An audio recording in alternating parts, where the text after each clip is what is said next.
Hey, welcome to the Best of Everything. I am Ruben Paul, and across from me, you guys know him, my Portuguese brother from another mother. Oh, Jesus. Who used to be Mexican, but is now Portuguese. The one and only. Johnny Santos? Sanchez. Should I change it to Santos? Probably, man. Probably. I think I'll go as Johnny Santos from here on out. Exactly. Actually, everybody, as you guys know, a little more Portuguese than the Mexican, so you got to go with the majority, like Ruben says. So you're Portuguese. So I want some feedback. I either want to go with Portugan or Portucanish, which is, that's an order of them. Portuguese, Mexican, and Spanish. Oh my goodness. 38%, 33%, 21%. Let me know your thoughts on Portucanish. I think that's I got to give you a little credit, man, because you're my boy. Got to give you some credit. My brother could give you some credit, man. On what? Your portrayal of a Mexican in Taco Shop was outstanding, man. Well, right? The fact that you're not Mexican and you played a Mexican was impressive. No, but man. the character now in hindsight, even though his nickname was Quesadilla. Yeah. I had no accent. He said dude and bro the whole time. So actually I did a good job of portraying a Mexican who's a third Mexican. If you really think about it, I played myself. I was trying to give you a compliment, but you were? Yeah. Where was the compliment? The fact that it showed your acting chops, but oh, I see. You know what? You're right. No, I did a great job. No, you're right. No, you didn't. You played yourself. Never mind. Anyway, what's going on, man? Not much. How are you? I'm good, man. Okay, good. I'm good. I had a great show last night at Ruby Tuesdays. Every Tuesday, 9:30 at the Hollywood Laugh Factory. Mm-hmm. It was a great lineup. Okay. Sarah Tiana was on. She was so funny last night. She's always good. Yeah, she's great. She's always been a great writer. Mike Young, hilarious. Oh, Beastie Boy? Yeah. Oh, Mr. Beastie Boy. Yeah, Mike Young came through. He was hilarious. Jimmy O Yang. Oh, yeah. He does your room quite a bit. He does, man. And that's really cool. He's a nice... he's just funny. You know what I mean? He is, man. I've watched him. Very funny. He fits the theme of the show. You know what I mean? And I'm happy for all his success. He's going to be in the new Fantasy Island movie coming out. And some of you guys know him from Crazy Rich Asians. Who's he playing? I'm not sure. I wonder if he's just one of the... I have no idea. A regular because they have to rewrite. I should ask him. They have to reboot it unless he's. You don't think he's Mr. Rourke or Tattoo? No. They could change. That doesn't mean they have to go with the little. That's true, but he'd never be Mr. Rourke. He's not old enough. Oh, true. You know what I mean? I wonder if he's playing Tattoo, dude. I don't know. Because they don't. We'll probably look it up on an IMDb. Yeah. Hey, why don't you look that up on IMDb, Chris, and do something over there? This dude, man, just comes in here and he's on vacation. He was like, he was texting right now. We just called. Look at him. Look at him. He doesn't even. This guy, he wasn't man. texting. His phone wasn't even on him. He was. He was playing Call of Duty. But anyway, he was great last night, and also we had Howie Bell. Oh man, you don't need to. We already know Howie, the Detroit monster. Howie Bell's been a very funny guy and a strong comic for a long time. And then we had Ron G. Also. Oh, yeah. And Ron G, he's just a great performer. Mm-hmm. He's a really, really, and I don't know, if Howie Bell, I'm going to just throw this out for Howie. Yeah. Since he's from Detroit. If he does a podcast. Oh, my God. I got the name for him already. Guys ready? What is it? Is everybody out there sitting down? Yeah, what is it? Detroit Talk City. You guys all know Kiss, Detroit Rock City. Yeah, we get it. That's his podcast, Detroit Talk City. You're welcome, Howie. Really? Whisper out to Howie. You actually think that's a good idea for a good name for a podcast? Watch how he reacts when he hears this. You know Howie is black, right? Yeah. Okay. What's that got to do with that? He's from Detroit. I know. Detroit Talk City. Yeah. Like the references. Oh, it should be Motor City. Be better. Yeah, I mean. But listen, Kiss could have been all black guys and no one would have ever known. We would have known. I don't know. We would have known. Why? How? We would have known. Why? Just the sound of the voice. The voices. We would have known by the voices. You would always get me. You would always go like, you don't know. Not all black people sound black. You're reaffirming that. Thank you. What? What am I reaffirming? Oh, really? I'm gonna write this moment. Where are we at? Where are we at? Yes. No, I'm not reaffirming anything. I just the style of music would have let me know, and how the voices sounded. 4 black dudes that were into rock, and they weren't going to put in. They don't have to play. Well, here's the thing. The first time I heard Fishbone, you remember the group Fishbone? Yeah, man, from the '90s, right? Yeah, They're mainly from the '90s. The black rock band, right? Oh well, I never looked at them. I never watched a video of theirs. Chris. Wasn't Fishbone a black rock group? I believe you're correct, but let me look it up. And then remember Living Color? I know. Chris, so you paid attention to the show. You should have been on that. As soon as I said Fishbone, you should have been. Remember? I had the Jimmy O Yang. He's playing Brax. It's probably just they're going to revamp it, and there's probably going to be different employees there working. My apologies, Chris. You were working over there. There's also the lead singer of Living Color. Remember Living Color? Yeah. So Fishbone was all black members. Yeah. See, I never watched one of their videos, dude. Why? Because they were black? You know what? No. You know what's interesting? Wow, they were in the 90s, right? And you Chris? love rock. They're in the 90s? Yeah, and you love rock music, but you just... No, you know why? You just skipped over Fishbone? What's interesting is they're from the 90s. The 90s when I was already out here. And MTV and VH1 had made... that was probably when they made their switch when... Remember when everybody's like, are they going to be putting any, because the reality shows were on MTV and VH1 at that point. That was like in the 2000s when that started. No, man, because Real World started in late 80s. No, late 80s? Yeah. I mean the 90s. Oh, is it that long? Yeah. Real World wasn't around in the 80s. Oh, wasn't? No, I mean, it wasn't at the very tail end of the... 80s? No, but it was definitely early 90s because I was watching it when I was in LA. Yeah, it wasn't in the 80s. Yeah, early 90s. Yeah. Let's see. It might have started, though. I thought it started in 89, to be honest with you, but... says, 92. 92. Yeah. Okay. Yeah. I was thinking 89. But remember when they made that switch when it was like they started putting all this programming and we were like... Because I remember Dave Edwards was on the first season. Yes, comedian. Shout out Dave Edwards. Whisper out Dave, bro. And also... Why do you have to say whisper out? That's my thing, dude. Just because I say shout out, you have to say whisper out? No, I just figure we can but all you don't try even whisper something. when you say it. You just say whisper out in your regular You're not tone. yelling. You're not yelling when you say shout out. Oh! At the back off. Sorry on that on the mic. Yeah, you almost blew my ears out and gave me misophonia. This month. I almost gave him. You know what's funny? I like mesophonia better. It's really misophonia, but yours is MESS. So whenever I'm messing around, you give me, stop your messing, man. Yeah, giving me mesophonia over here, motherfucker. Shit. Why do I have to say motherfucker shit after everything? Well, we do say that a lot. We say that, but you try to make it seem like. Yeah, but I like mesophonia. Let me write that down. I have misophonia. Ruben has mesophonia. I just love how you write these things down like they're all good ideas. You know what's funny? Most of them are horrible ideas. Can I tell you something? What? At my place, What? I have stacks and stacks of papers with great ideas on them. Obviously not. I'll look every now and then. I'll start going through. Some of them get dusty. And I'll be like, something I wrote down like 3 years ago. I'll be like, oh, that show idea was, yeah. Never mind. So anyway, this is what I want to talk about. You know, obviously, you guys know who listen to the show. Me and Johnny are really good friends and been friends for a long time. And we debate about a lot because Johnny is very, very, very argumentative, just in general. Right. And as you guys can tell, Ruben's not. I call him Never Wrong Ruben, by the way. Yeah, but you notice every person who says that calls somebody never wrong means that they feel like they're always right. Well, actually, it's I call you both. I call you Always Right Ruben or Never Wrong Ruben. But I'm leaning a little more towards the Never Wrong because I think that's more. That's what would bother you more than you being right. You do like to be right, and you want to be. We all want to be right. Everybody wants to be right. But you know, I bend when people tell me things. I go, "Oh, is that what I did?" No, that's not. No, and then they go, "Yes, no, you did." Okay.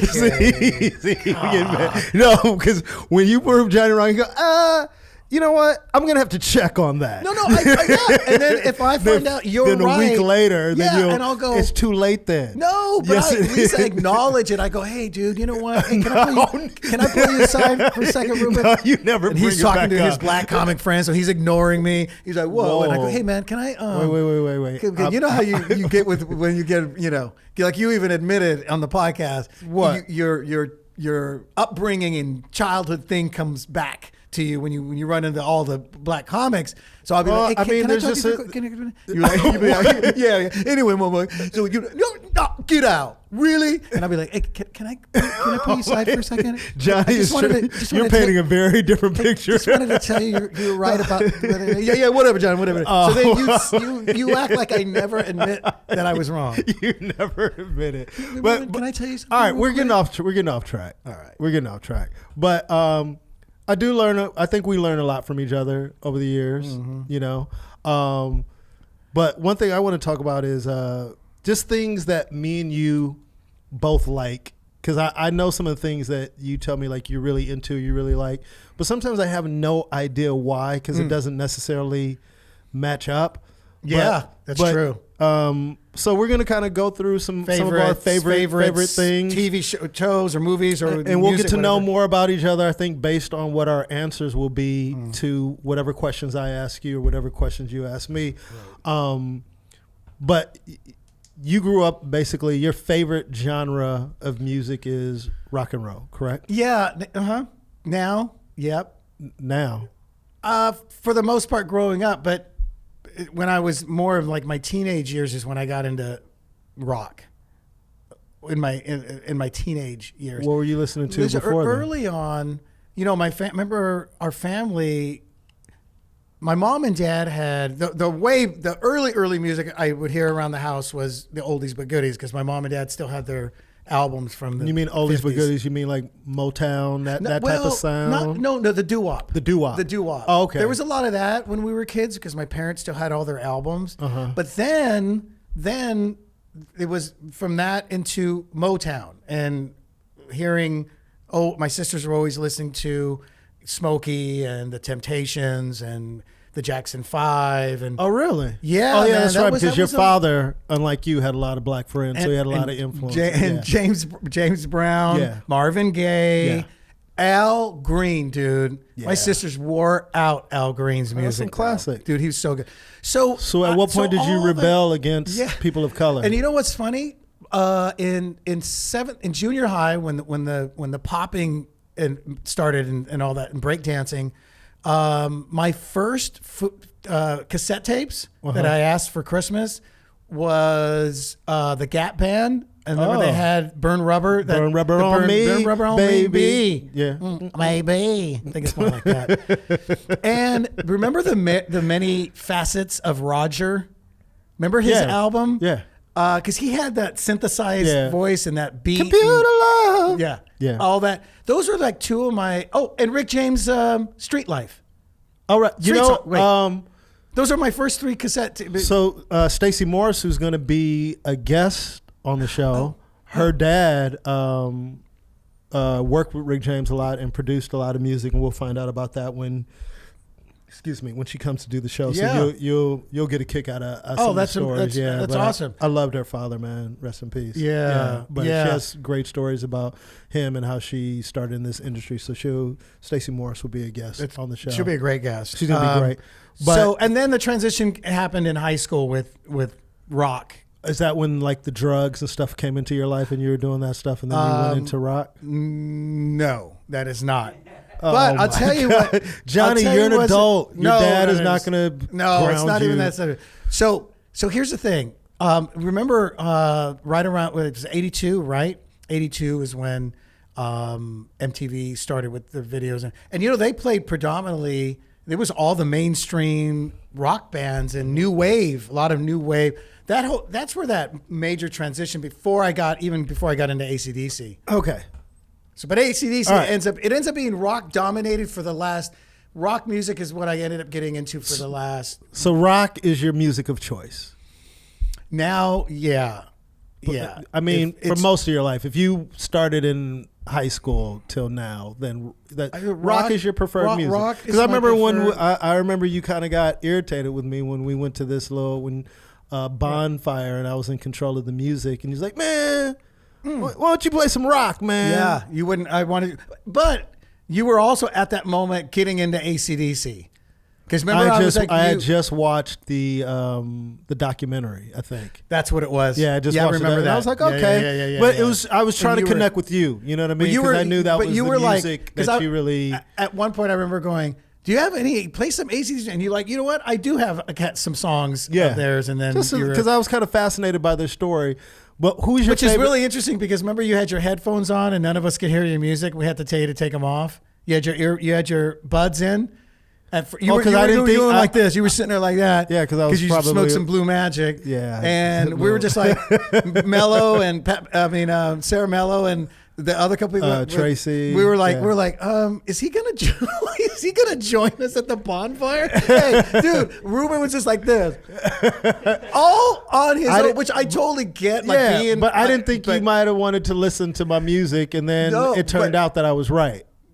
Yeah, because you needed to mix it up a little bit. Like, George Lopez knows how to mix it up. But let me tell you something weird about music. What does George Lopez have to do with this? Remember, he played the music that night. We all hung out in his show. But here's what's interesting. Guess what I was listening to just a few days ago when I also really love, people are surprised by this, how much I love singer-songwriters of the 70s.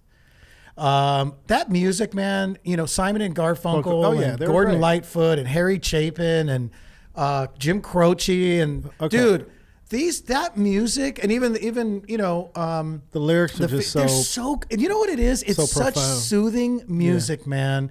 Like that's really the music I should probably listen to when I go to the beach. Yeah, because you're really wound tight. That you should. And it relaxes me, dude. But so does some great Motown too. I could listen to the Temptations all day. But let's get back to, and then the rock days happen. Yeah, well, you're a big fan of rock. And you what did you start out with? And we can still continue this. I just want who's your favorite rock group of all time? Oh yeah, I think we talked about this on here. But AC/DC. AC/DC. Yeah. But AC/DC. Why? And the reason why I'm asking you this is I'm not as well versed in rock and roll music as you are, even though black people started. I'm not as correct.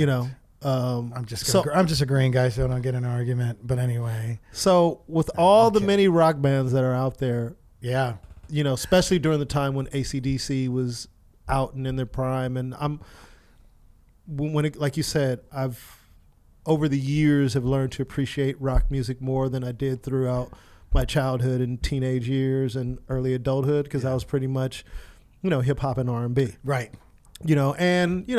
Like you said, another thing interesting about the singer songwriters of that era, like you said, that kind of transcended, like you could have your musical preference, but they were kind of like neutral. They were like right in the middle. They were right in the middle. You're like, I like that. You would hear them on the radio, and you'd be like, oh, this is a great song. But it was so neutral. That's a really good point, because I always thought the same thing. Like, didn't everybody sort of listen to all those songs that were popular? And so why AC/DC? It could be the area I grew up in. They were extremely popular in the San Joaquin Valley. You tell the story about when you first heard the album and all that stuff. I think we've talked about it on the podcast. Well, before. the very first time I heard them was I was riding my skateboard, and some chick or somebody, whisper out to Barbara Nixon. Yeah, she had her little cassette tape out, and she was playing. You're like, what is that? It was TNT. She was playing, but it was the Dirty Deeds album, and I remember going, who's that? She's like, you don't know who AC/DC is? But that's all I heard. Like, I don't remember. Then my sisters, I started hearing it more as they were in high school, because now the Highway to Hell album is out, and then the Back in Black album. So by the time I got to high school, everybody from the generation before, I guess, were big AC/DC fans, and it just sort of got past. And dude, let me tell you something. This is what we did, and this is what you do in a small town. On the weekends, you drive out in the country, you drink beer, you go to keg parties, and you're cranking music while you're doing this. And there was something so there's that there's a joke that they only play the same 3 chords. Yeah. But it's headbanging music. But I don't know if I've ever told you this. I don't even know if you can relate to this, but obviously, I grew up very religious with, parents that were heavy in the church. I think you did. And rock music was devil music. Yeah, right. Period. Yeah. You know what I mean? Yeah. And I think because of like Ozzy Osbourne and Alice Cooper, that kind of Black Sabbath, it kind of infiltrated into AC/DC and Kiss and all that. Yeah. So it was all devil music. And then with titles like Highway to Hell, you see, yeah, of course. You know what I mean? And how about that album cover that I told you it's my favorite? Yeah, when I saw that in the Warehouse Records, you know what people used to say Kiss stood for? Knights in Satan's Service. Yeah. I know. And they, by the way, that after seeing interviews with Ozzy and Alice Cooper, these guys go, "Hey, it was a gimmick. It was a gimmick. Absolutely. We thought they were like, real like Satan biting the dove's head off and all that. Like, yo, and that's why even comics, a great gimmick, dude. And even I used to like. Or when you hear early black comedy, you know what I mean? You hear like, white folks, y'all be worshiping the devil. You be hearing that? You know what I mean? Like, it was so many repetitive, stereotypical jokes about rock and roll and devil worship. You know what I mean?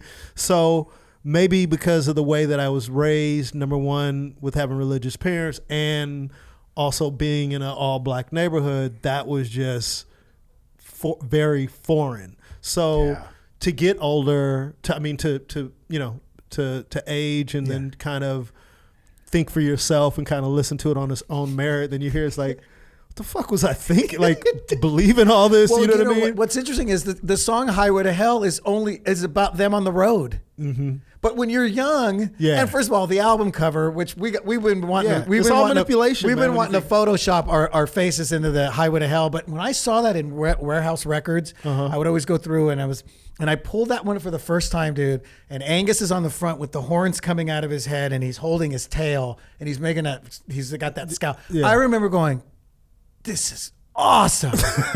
Same with Motley Crue. I got their Shout at the Devil album. I had Ozzy Osbourne's. But see, let me ask you this. Was it Ozzy Osbourne? Speak of the Devil, I think was his one album. Speak of the Devil. Here's what's interesting. Diary of a Madman. And admitting out loud that, in my community, we looked at it as devil music. Why in the hell was devil and hell in every damn title of all these songs when you think about it? I know.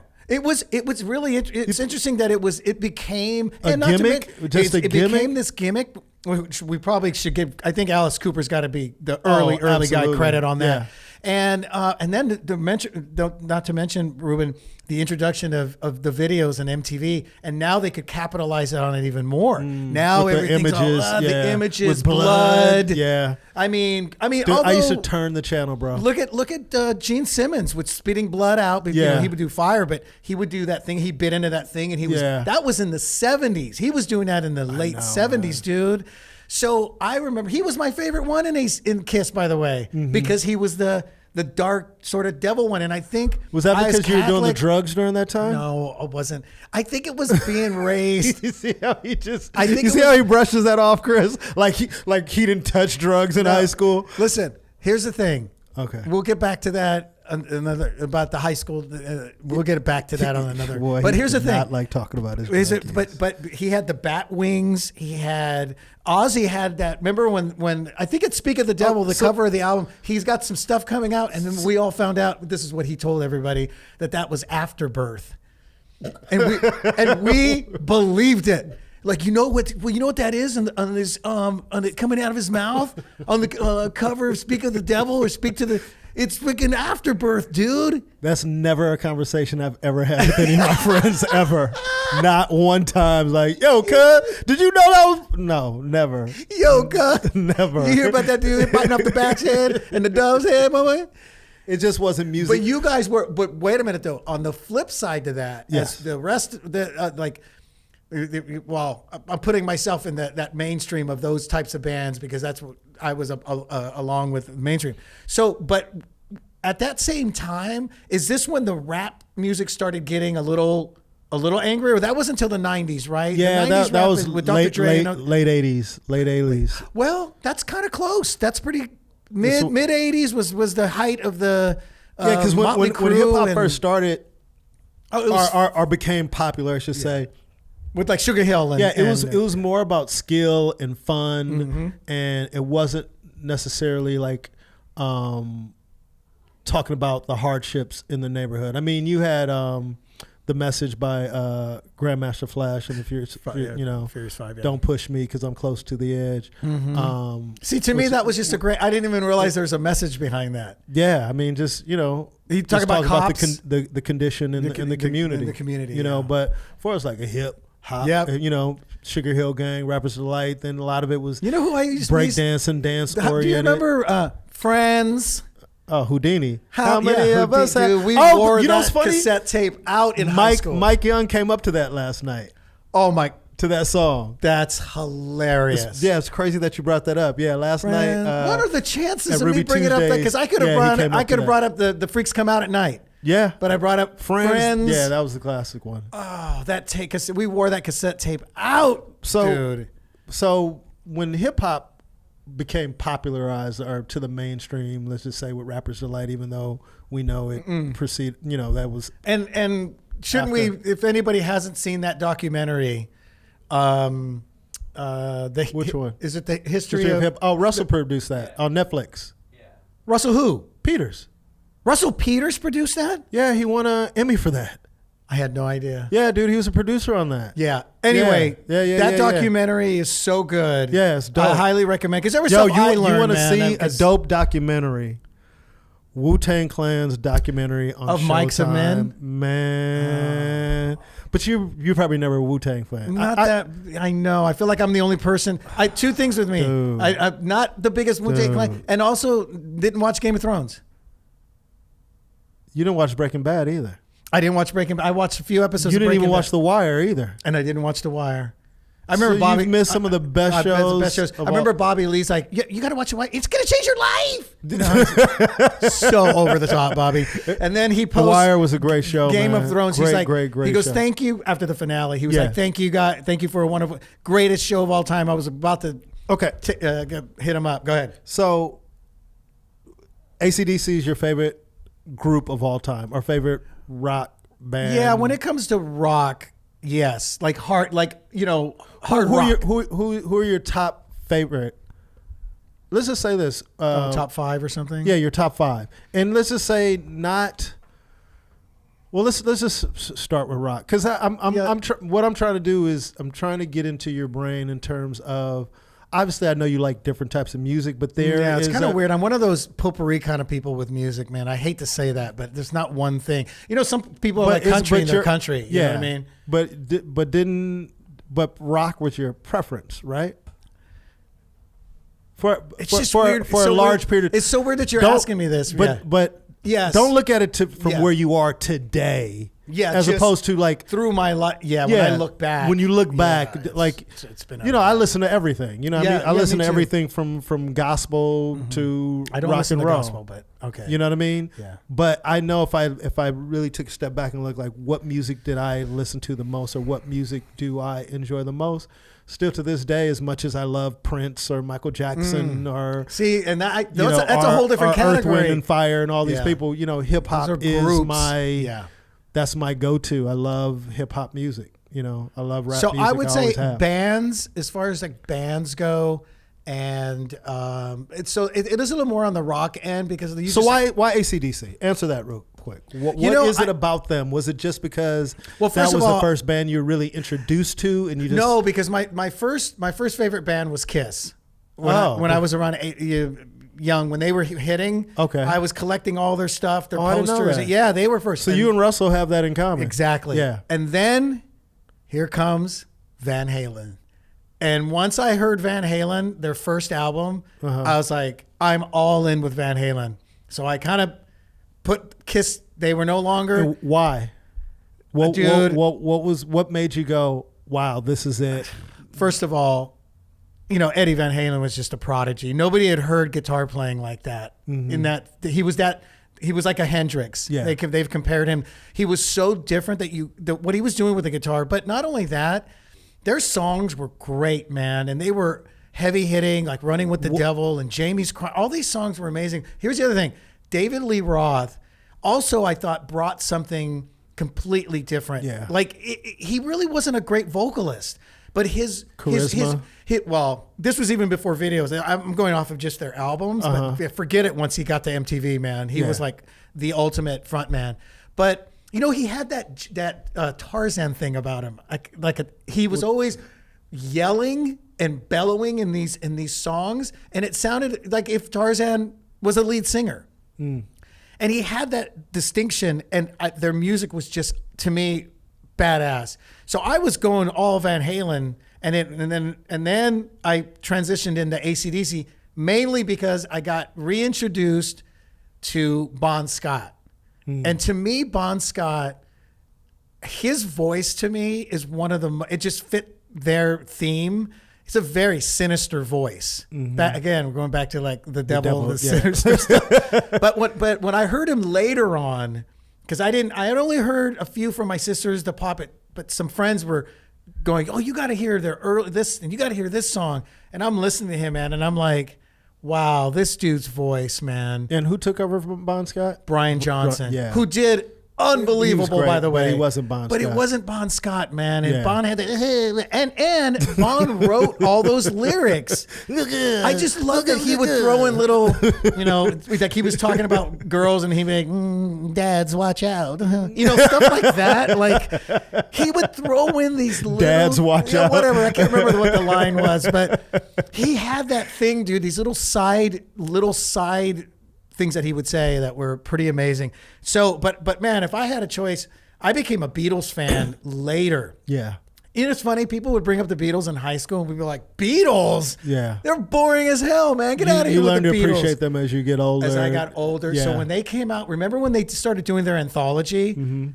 I started getting into them then because my roommates were musicians, and I started going, damn, these dudes were great, man. So, and then Queen, I went through a Queen phase. Freddie Mercury, one of the best vocalists ever. Now, when you go through these phases, are you like, is it competitive in your taste? Meaning, man, I'm into AC/DC, forget Van Halen, or I'm into Van Halen, forget Kiss, or can you appreciate all of them all at one time? At the same time? No, I feel like I dropped off from the other ones because I'd already got my fill. And then I'm like, wow, Queen did this. Queen does all these songs. And then I even went through a huge Elton John phase, dude, where I listened to all his stuff, man. So, but it's definitely AC/DC. AC/DC is going to be top just because and I still listen to them to this day. I'll still crank some shit out. But AC/DC, the Beatles, Van Halen, Queen, Motley Crue. Those are your top 5 bands. I would put those top 5 in there. Yeah. Yeah. And then you know who's right there underneath it? Aerosmith at 6. Okay. And why Aerosmith at 6? Oh, geez. That right there.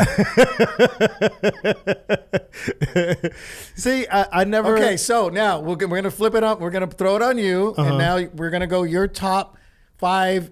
I don't know where we categorize. Do rappers? With you? Do we go rappers? Do we go R&B?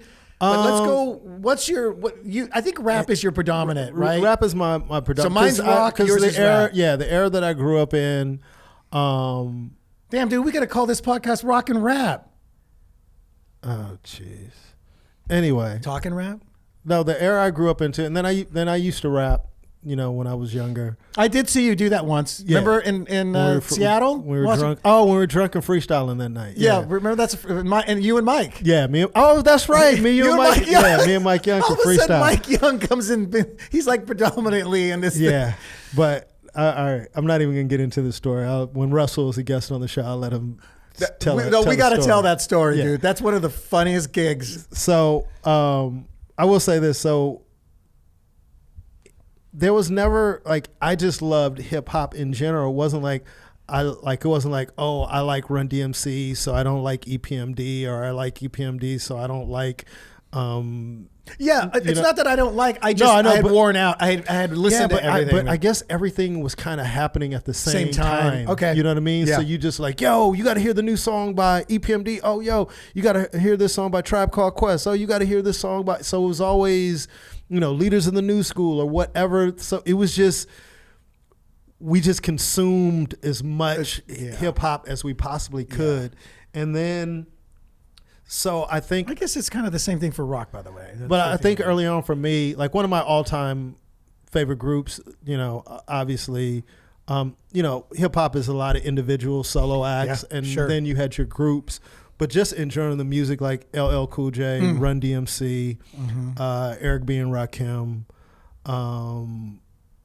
it's just, I mean, Gangstar. See, I didn't even know who that was. Oh man, you gotta. I mean, but I can also be you should read. I mean, you should educate yourself about this. Educate myself on some of these guys. This is history, and some of these rappers just lyrically, and I think people who always try to say, "Oh, rap is just loud," and this, but to be able to put words together like that, and for it to make sense and have meaning. I'm talking about good rap, not this. And sometimes the speed at what they. And the cleverness, the humor, and that's why Biggie Smalls is one of my favorite rappers of all time, because he made feel like a lot of people. But he made me laugh out loud. It's like his lyrics. Oh, that's made me laugh. So, do you? Are you also? It's him and Tupac. No, not for me. Not for you. No, but Tupac represents something different for me. Tupac is more. I respect the social impact that he had on the community. He was kind of a voice for black men in terms of really talking about what was going on in the inner city and what people were going through. He just had this more of an activist type feel to his rap, even though it was hood and everything. But there was just, he had a message where Biggie was fun and he dropped lyrics, and his stuff was more just, I don't want to say it wasn't uplifting, but it was just more like pure autobiographical, where he was just talking about hood shit in a very dope, entertaining way. Yeah. Not really offering any solutions. Tupac offered solutions and talked about it, and he wasn't as clever, but he was raw and just, he touched people, man. Yeah. He was just one of those rappers that just touched people like, yo, man, you hear that Pac, man? I'm really feeling that shit, man. That was the reaction as to, yo, you hear that new Big? Man, he's dropping some, you know what I mean? Like his lyrics, you really talked about that. So there was just a difference. They both were incredible artists in their own right. But Rakim is another, I mean, Eric B. and Rakim, man. Yeah. Shout out to Eric B., who I got to meet years ago and who's a friend. But when I first heard Rakim and just his lyrics, I mean, he was a predecessor to really elevating that pen game. Like when you listen to rappers, like, yo, dude, listen to what his lyrics and how he's putting these rhymes together. And then later on, when Jay-Z came along, I just really gravitated towards Jay-Z. Now a lot of people try to hate on him, but his longevity in this business speaks for itself. How he even, became successful. I mean, he's inspirational on so many levels. People want to try to judge, him based on his past and the things that he had to do to get to where he is now. But, what's the old saying? Behind every great fortune, there's I don't know this one. What's that saying, Chris? You wouldn't know it. As Chris is going like this, shaking his head. Chris would know it. They say about the Rockefellers, behind every great fortune, there's a great robbery or some. Oh, wait, hold on. I'm gonna. It'll pop up as soon as you start putting it. Yeah, there's a saying. Behind every great fortune lies there's a crime. Yeah, behind every great fortune, there's a crime. But yet they try to judge the black man for his crimes when he was a youth. But yet we put other people who have stolen off the backs of people of this country and who have robbed and steal to get to where they are celebrated. We just took a turn. Yeah, motherfucker. Anyway, we were like fun. No, but back to the hip hop. But so if that's funny. Actually, that was a great moment. It just got quiet. It just got quiet. Like, oh man. So what's your five? So your five then, if you had to. My top 5 rappers. I guess let's put rappers because that's your now. Your let me just say this: my category is not based on hits and popularity. That's all right. Yeah. I tend to go like who I just love lyrically, and like it's a mixture. Some people I like because of what they accomplished and the hits and all that. Then some people just for skill set. Like one of my all-time favorite rappers is Black Thought from The Roots. Oh, yeah. You see him on Fallon. Let me tell you something about Go ahead. Lyrically, I mean, he has an 8-minute freestyle that if you can look it up and watch that. Yeah, not long ago, right? Yeah. A few months ago. He's just a monster. Just lyrically, he's just so clever and witty and brilliant, and he has substance in what he says. He's just a dope MC. Jay-Z, I love. No, who is that? That's who you put one?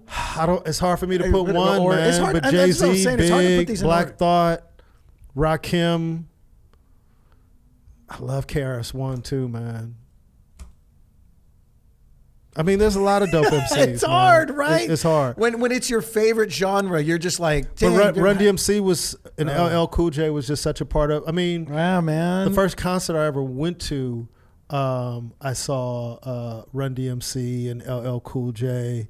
What a lineup! It was crazy, and I mean, just those two alone. I could imagine who else. Houdini. It was crazy, and I remember sneaking out to go to this concert with some friends. My parents would have never let me go. I remember a fight breaking out at the Long Beach Convention Center, but it was. So when by the way, just for curious, like sneaking out the window, sneaking out, or just you waited till they went to sleep and went out the front door, out the windows. Yeah, dude. My parents. One thing about my parents, man, when they used to go to their bedroom and lock the door. Nothing was like it had to be an emergency or something happened for them to come out. That's why they had a television in their bedroom. So once it was time to go to bed, unless I was making noise downstairs and was supposed to be asleep or something like that. Oh, that's a little. That's right. You had downstairs, upstairs, downstairs. I had upstairs and downstairs. I'm always picturing a single level house with you. Because I'm black? No, because I guess that I grew up. Plus, I hardly knew anybody that had a 2-story house, dude. I don't even know if I knew a friend that had a 2-story house growing up. Yeah. I grew up in a 2-story house. Now that I look at it, I always wanted one. I always wanted my parents to have one. That's all I knew. You got to understand. But I'm sure for my parents, man, they used to look at me like, you have no idea. Dude.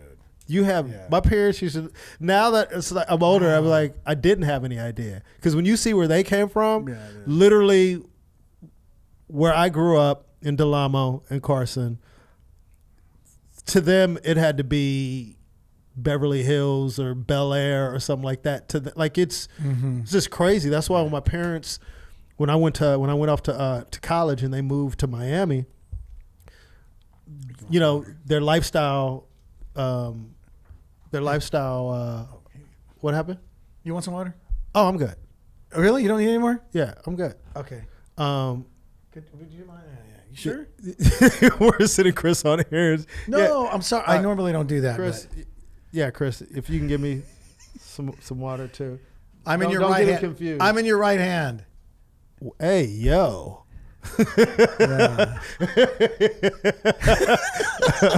Well, all right.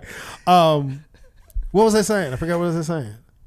Yeah, growing up in a 2-bedroom. Yeah, that shit. I mean, for my parents, that had to be like crazy. So when they went to Miami and kind of downgraded their lifestyle, to me, I was like, "You live here?" And to them, they're like, "Yeah, we live here." Like, what's the big deal? Because it was a downgrade from where we grew up. Like my parents should have been able to retire and live, you know, a very comfortable life. But my parents did the complete opposite. Once they stopped working and I went to college and everything. Yeah. Thank you, buddy. I appreciate that. Yeah, you know, they moved to Florida and lived a very simple. They had a bigger place in Del Amo. Yeah. And then they moved to the hood, to Carson. No, they moved to Miami, to Little Haiti in Miami. Oh, I see what you're saying. Yeah. So I grew up in that house in Carson. My whole childhood was spent in one house. In one house, yeah. And then when I went to college, my parents moved to Miami, to Little Haiti, and it was not Carson. Okay. So when you would sneak out, you're sneaking out from upstairs? Yeah. And then down onto like the front porch roof? The side of the house. Oh, the side of the house. And then open the gate. And then had it. Then open the gate. I didn't know this. Oh yeah. Yeah. But now, how about when now you're coming back in?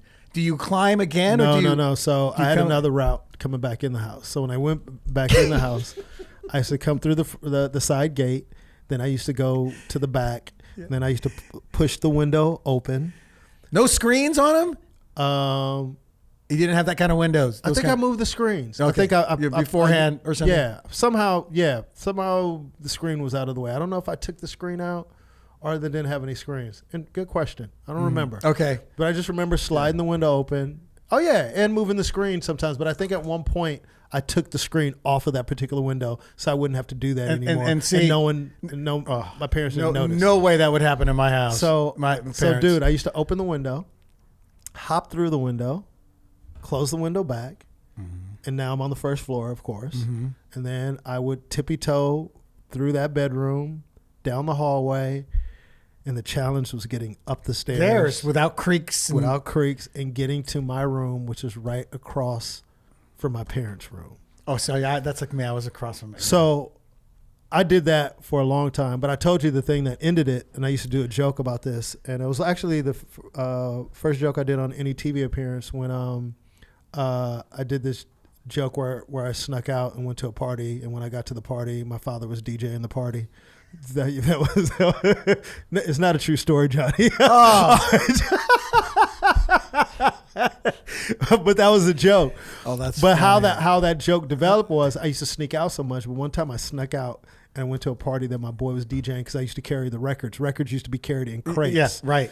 And they used to scratch and mix vinyl. So I was his assistant basically. Yeah. And I remember I went to this one house party, man. Probably got home like 3 or 4 in the morning, did my routine, climbed through the window, went up the stairs, came to my bedroom, opened the door, turned on the light, and my mom was asleep in my bed. The ass whooping I got, like, you cannot go to your bed. You know what I mean? Like, I couldn't act like I was sleeping on the couch. I couldn't do anything. I was supposed to be in bed sleeping, and I opened the door, and my mom is in my bed, asleep, waiting for me. And I had to wake her up.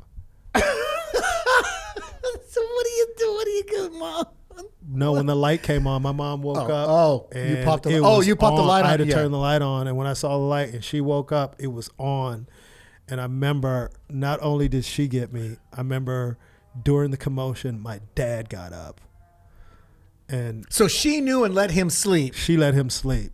But I guess after I was screaming and yelling, he woke up and was like, "Yo, I gotta get me some of this. You gotta get on this ass. I gotta get in on this ass whooping." But could you imagine? I mean, it's almost better that you turned the light on. Could you imagine if you decided didn't want to turn the light on? Yeah, and just hop into bed. That'd have been worse. Dude, that would have been worse. That would have been way worse. Thank God I turned. Yeah, I never thought about that. Think about that, dude. Luckily, you turned the light on. So. Anyway, just to answer all your questions, we kind of got diverted from the music thing. So those are probably I think I'd have to put KRS-One in my top 5 maybe, but it might change from day to day. But I was so influenced by Run DMC and LL Cool J and EPMD. EPMD was probably one of my favorite rap groups. I mean, they released so many albums, just back to back to back, and they all had business in the title. Strictly Business, Back to Business. Like they was just dope. Now the title of their albums always had business. Yeah, oh, that's most interesting. of them had business in them. Look that up, Chris, and tell us some of the titles of the albums. He's trying to eat string cheese. Dude, we're working. You're working, dude.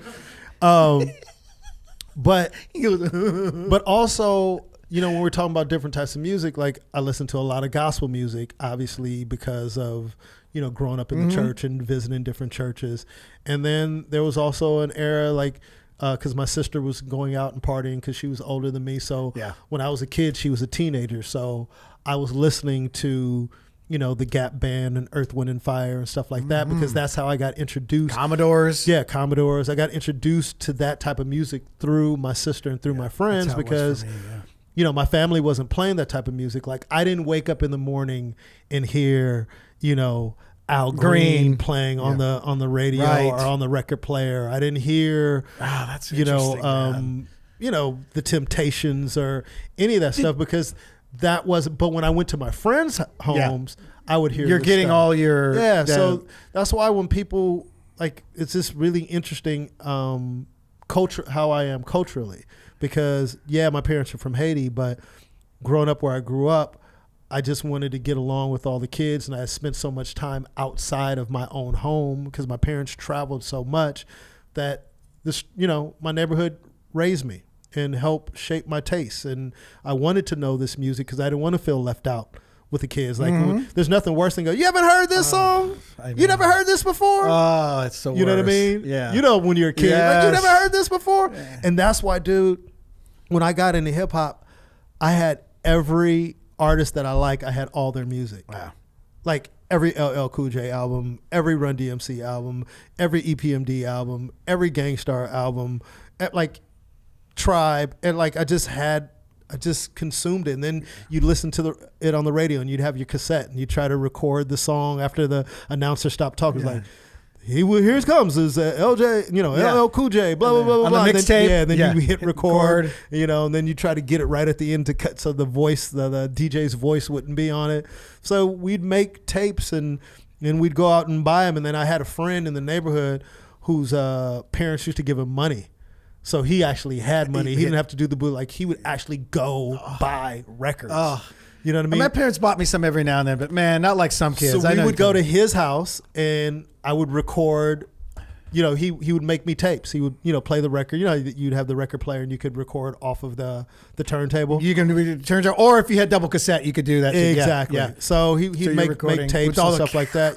Yeah, man. Yeah. So, but I listened to everything. So, but can I tell you, I just want to say, wait, are you? No, go ahead. Yeah. I used to do a bit during my open mic days that my parents wouldn't buy me, you know, music anytime I wanted to. So we'd have to do the radio thing, the timing of it. But I would always record during Casey Kasem's America's Top 40. And all of the songs, you had to try to anticipate when the song be playing, you know, whatever the song is, you know, rock you like a hurricane. And then I always had at the end going, that's coming in at number 28. All my songs had Casey jumping in. That would annoy me. But you know what I ended up learning? The best way to do it was to pause and record at the same time. How long did it take you to learn that? When I first got the boom boxes, a lot of us would hit record, you know what I mean? Instead of record and pause and then you wait until there was something I was going to tell you earlier. Did I write it down? What about music, about hip hop? No, it wasn't me. All right. So those are your, you know you know what album I used to love? Oh, wait a minute. I know what it was. What?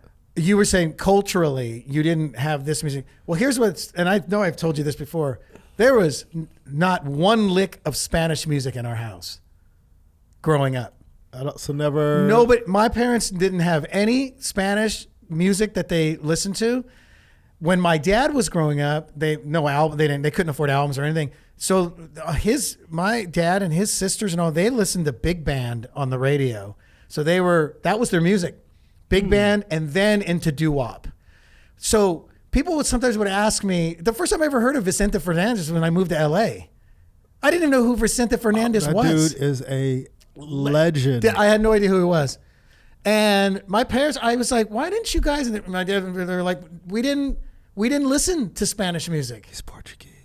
But this is my dad's side as well. Portuguese. Oh my God. Portuguese.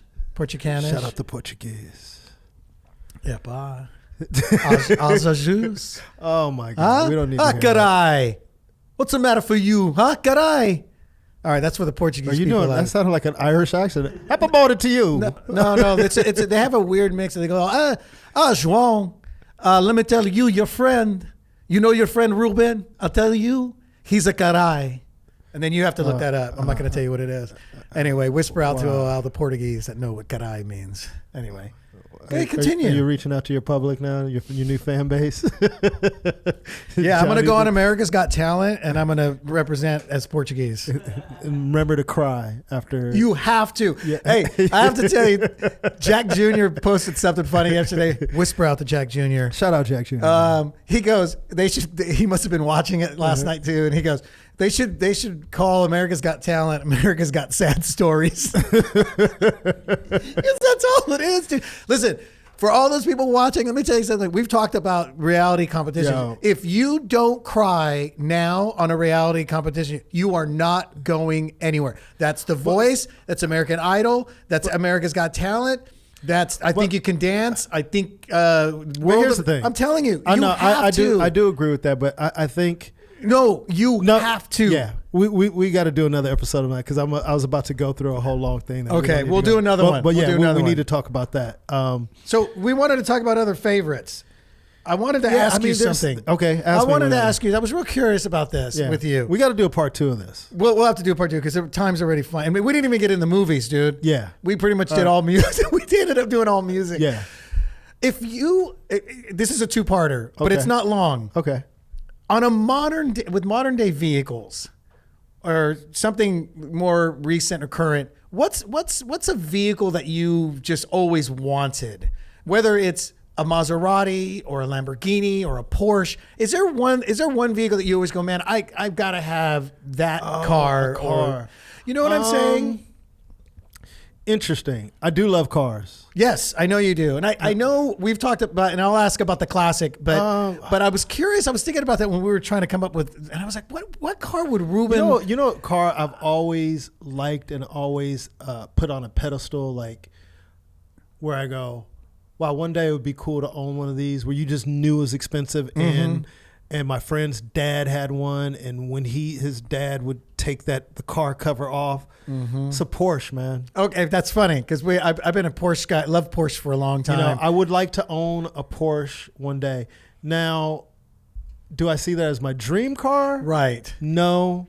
Yeah. But is it a car that reminds me of my childhood and one of the first cars I go, man. Yeah, I used to like in the 80s or something. Yeah, I want to get one of those. They were cool. One day, I almost like the ones from the 80s better than the newer ones, dude. I got to be honest with you. When you drive them, but they're great cars, man. Okay. So you would get a modern one. Like, would you get a 2020 Porsche if you had the money you had the money. Yeah. Would you get the very next Porsche that's coming out? That's what I'm trying to find out. Probably. Yeah. Okay. I think the only car that I've never owned that I probably want. I've never owned a Mercedes. I've had Cadillacs. I had BMW. I like Mercedes too. Yeah. I had Lexus, but I've never owned a Mercedes. So I'd probably want to get one just because. Oh, so maybe you Mercedes go that route. was like the first status symbol as a kid growing up. It's like, ooh, they got a Mercedes. You're not kidding. Yeah. You know what I mean? That was a remember their big steering wheels back in the 70s on their vehicles in the 70s. Remember how big their steering wheels were? Do you remember that? That was kind of their signature thing back then. I didn't realize. Yeah. That. I had my cousin, she's my godmother. They had a Mercedes in the 80s, and I remember looking at the steering wheel going, interesting that they went so big with the steering wheels. But so it's a Porsche. Mm-hmm. Now, and I know we've talked about this, but we never talked about it here. What's your first, I know you'll have numerous ones, but what's your first classic car? If you had the opportunity, what's the first one you're getting? Oh, so that can be 40s, 50s, 60s, 70s. You talked about the you talked about this before because you know more about classic cars than me. Were you trying to remember? Was it the Camaro? No. Remember it was the real long one with the white wall tires on it. Was it a Mark? The Lincoln. The Lincoln Continental. Man. Probably the early 60s with the suicide doors. Yes. Yeah, that's number 2 for me. That's number 2 for me. Woo, yeah, dude. Man. Dude. Like the car that Kennedy got assassinated in. That Lincoln. That series. Well, I never equated that. But damn, yeah. But yes, always loved. That's a 63 Lincoln. You could probably put in 61, 62, 63 Lincoln. It's going to come out. Suicide doors. Man. Yeah. Those cars, man. It's like, dude, I would love. That's funny, dude, because that's like my number 2. Let me show you my number 1. If I had a car. Yes. Yeah, that's it, isn't it? I just pulled it up. Look at this bad boy right here, man. Come on, dude. man. Yeah. Come on, yeah. cuz. I'm telling you, cuz. Come on. A 1963 Lincoln Continental. Man, those are. I would love. Look, John. Look at this. Come on, man. Dude. Yeah, I'd buy that. So that's a convertible too. That's a convertible. That's my number 2, dude. What's your number 1? 59 Cadillac convertible. Show me a picture of it. It's the ones with the biggest wings. Oh yeah. When I think of what's her name? Who sang the song? Aretha Franklin, Pink Cadillac. Yeah, right. Yeah. But it's basically that. But that car did. What Johnny? Whatever happened to that car you were restoring? Did you sell that? It's in storage. It's still in storage? I got to get the head gaskets. Yeah. It's so funny. I was thinking about it. It's a 69 T-Bird, and it's kind of a special edition because it's a Landau. And it was in our family since. I always thought this was so funny. My dad was working at the Ford Motor Company in Milpitas, which is near San Jose. Yeah. And his buddy Jack, his coworker and friend, thought he was going to get a divorce, and he didn't want his wife to get the car. So he had just bought the 69 T-Bird. He had only had it a year. And it's all power everything, man. Power windows. It was one of the new ones that were power everything. Oh, wow. And he tells my dad, hey, I don't want her to get this. I'll sell it to you for that. And I can't remember but my dad's like, it was a steal. It was only a year old. So he buys it. My dad buys it from Jack. They end up not getting a divorce. And but we end up, that's our family car. That's all the trips we took together. All my sisters and myself all drove that car in high school. So this is why everybody goes, when are you going to get rid of that thing? I go, I can't. Even though it's a pain to maintain, I cannot get rid of it. But didn't you start like fixing it I was going, and then I ended up with a problem with a head gasket, and the guy that worked on it made it worse. Okay, didn't do the job right. I think he bent the head. You got to finish that. So it's in storage right now, and out here or in Tulare. Okay, so it's covered, but still the elements are still going to get to it, dude. You know, it's not in a covered storage. It's out covered with a.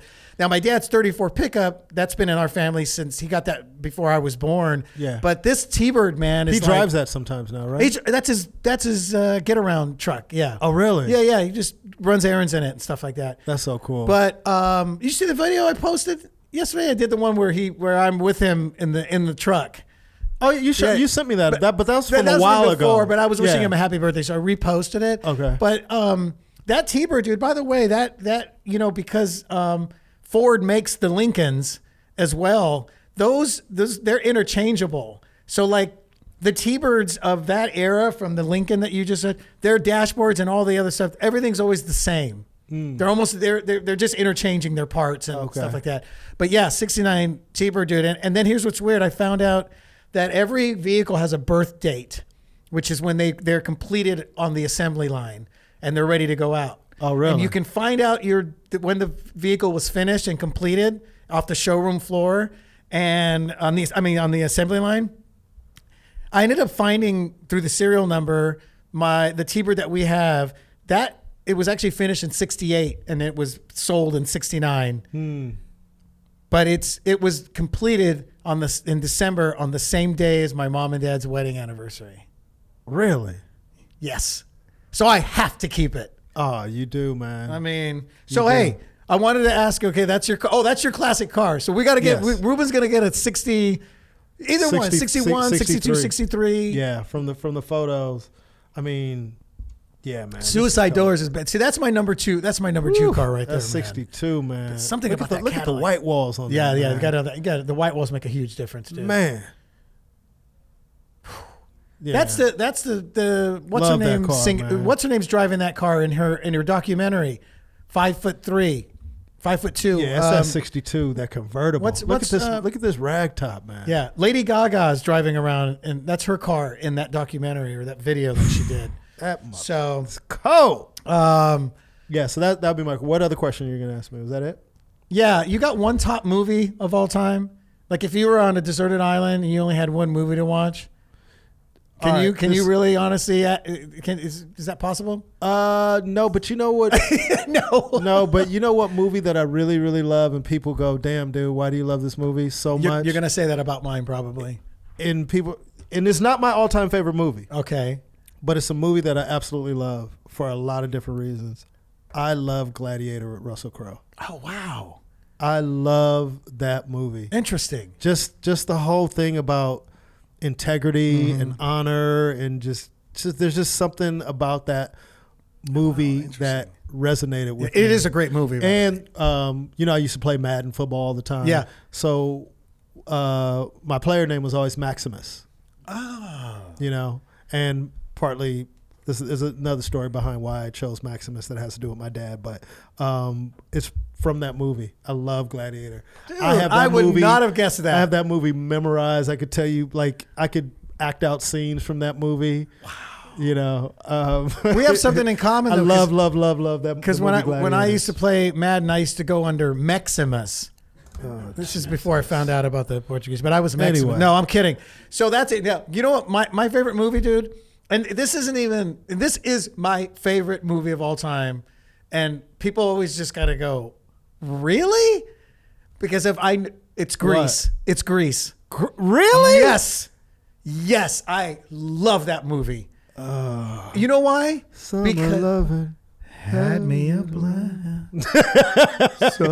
Dude, that is such a feel-good and funny movie that if I had one movie to watch on an island, I'd go, give me Grease, man.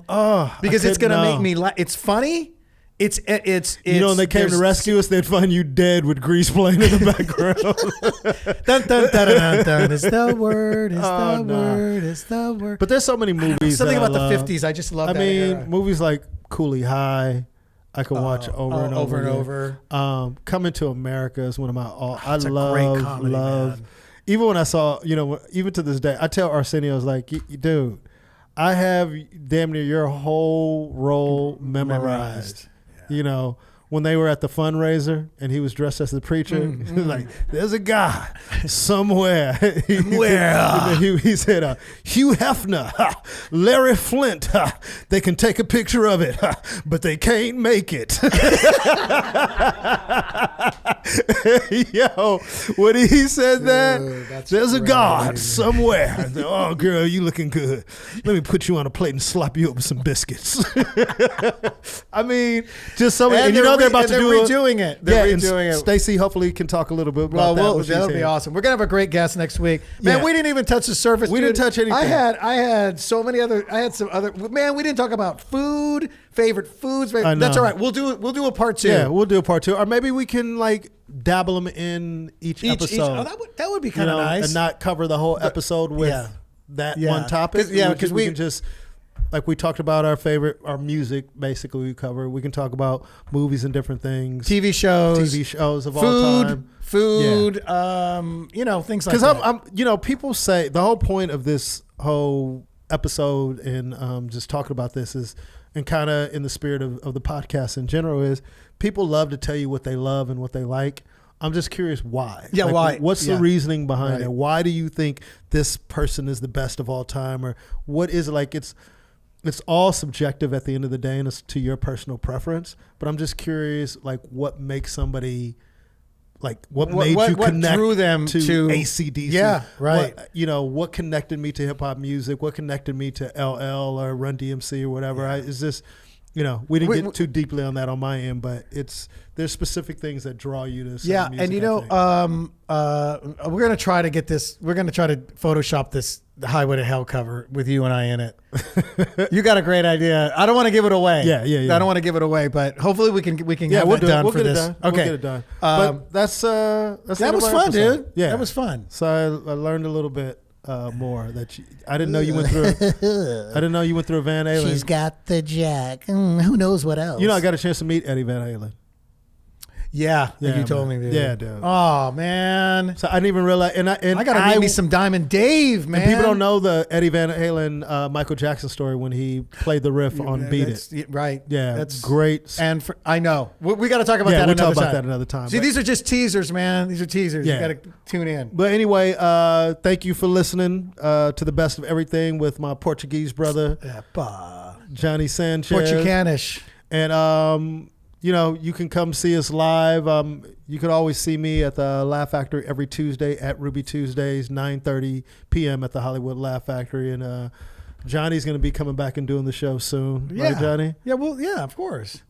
Anyway, ever since I had you going to talk? That left a bad taste in my mouth. Yeah, you've avoided doing the show ever since I had you host. Johnny does not like to host. No, I was actually excited about. I was like, all right, this is going to be fun. You're a good host. It didn't work out that way. No, I heard you were great. Yeah, they just. Where was nice. I? I was out of town, or was I sick? I think that might have been the time you got sick, dude. I think. You got sick. Yeah, and I couldn't. I think. I can't remember. Yeah. But I was excited to do it. It just didn't go the way. And whoever's saying that's just being nice. But anyway, every Tuesday, Ruby Tuesdays. Yeah, man. 9:30 Hollywood Laugh Factory. Thank you for listening. Yes. Catch us on. Please like and share and all that good stuff. iTunes, Google Play, YouTube. YouTube. And until next time, this was the best of everything with Ruben Paul. Johnny Santos. Oh, Jesus. Epa! Ruby motherfucking Tuesdays. This show is all about diversity and bringing everyone together.